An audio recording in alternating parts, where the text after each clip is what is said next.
If you fail to plan, you're planning to fail.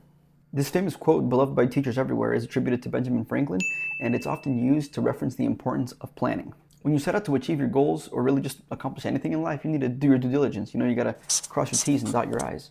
You have to create a plan that will serve as a template and guide on how to get there. And while I agree that a plan is really important, on the other side, I also believe that oftentimes, more often than we'd like to think, a plan is actually holding you back. Like with all things, we tend to overthink them. We need to get the plan just right. We need to do all the research, we need to read all the books, and we cannot get started until the plan is perfect. The problem with that mentality is that it delays you from actually getting started.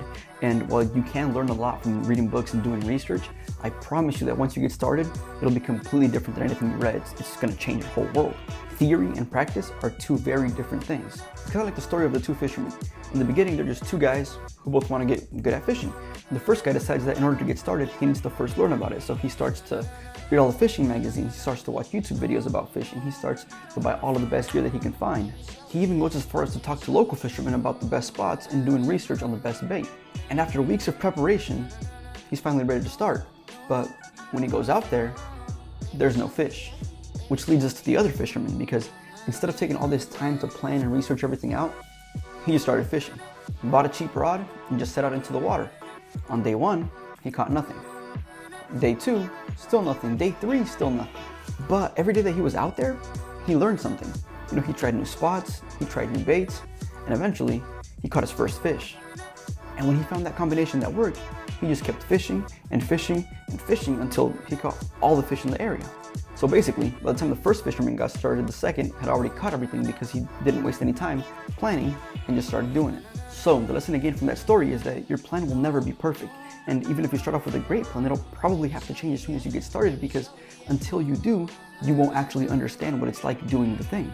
Now the fisherman's story is pretty cool, but it's not real, it's a made up story. So let me give you a real life example. A few weeks ago, I came across this video of the early stages of the online retail giant that we now know as Amazon. We are in the nerve center. This is the first office of Amazon.com Inc. And over here, this is my desk here. Those humble beginnings should really be a huge inspiration to anybody, because we all got to start somewhere. And seeing how Amazon, a huge retailer like them, started in a garage with something so simple, that's inspiring. But after watching this video, it got me thinking, how did Amazon get started? I know they began as an online book retailer, but what was their process actually like? And after a little bit of research, I came to find that Jeff Bezos' original business plan was actually very loose by design. Basically, he wanted to give himself and Amazon room to grow and pivot in case the company ever encountered any major problems. In fact, the only reason why he chose to sell books in the beginning was because he knew he could offer a wider selection than any physical bookstore, and that would give him a competitive advantage. So the plan was basically, let's start selling books and we'll see where this goes. And as we all now know, where that went was leading Jeff Bezos to become the richest man in the world for quite some time. And it's kind of mind-boggling that this all started from such a simple business plan. Bezos didn't know where he was going with the company. He didn't have everything outlined for the next 5 to 10 years, but he knew what steps he needed to take to get started. So he did. And even though they started off by simply selling books, eventually they had a pivot, like I've been saying all along, and they now sell pretty much anything you can think of. And that's kind of my whole approach to this YouTube thing. After about 8 months of doing it, I'm still not totally sure where this is going, but I'm getting it done, and I do feel that my videos have gotten objectively better. I've gotten better at writing scripts, I think I've gotten a little better at editing, and I've experimented with different video styles and different topics. Obviously, I'm doing this while staying within my interest. I'm not out here making videos like, oh, I survived on hot Cheetos for a week. That's not me. Anyway, growth on here has been kind of slow, a bit slower than I would like, but we're sticking it out for the long run. I don't know where this is going, I don't know when it's gonna happen, but when it does happen, because I've been sticking with it, I know that I will have the tools, the skills, and the experience that I need for it to really take off. Now don't get it twisted. Don't get it twisted! I'm not saying that you should just dive into the deep end of anything that you want to do without so much as a thought about where you're headed. All I'm trying to say is that you don't need to spend all of your time planning, and then revising the plan, and then trying to prepare for every single curveball that may come your way. Just start with some plan, any plan. Don't try to perfect it.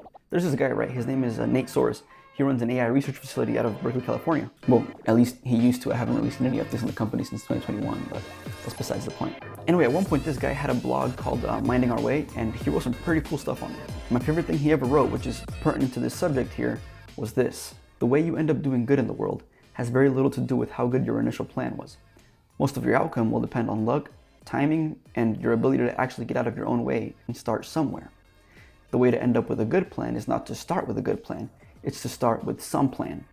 And then slam that plan into reality until reality hands you a better plan. My point is simply this: you have to start somewhere. Don't worry about what the next guy is doing. Don't worry about whether your plan will work as expected. Hint, it probably won't. You must be willing to mess up, reiterate, and learn on the go. There is no other way. So this week, I want you to get out there and just do some shit.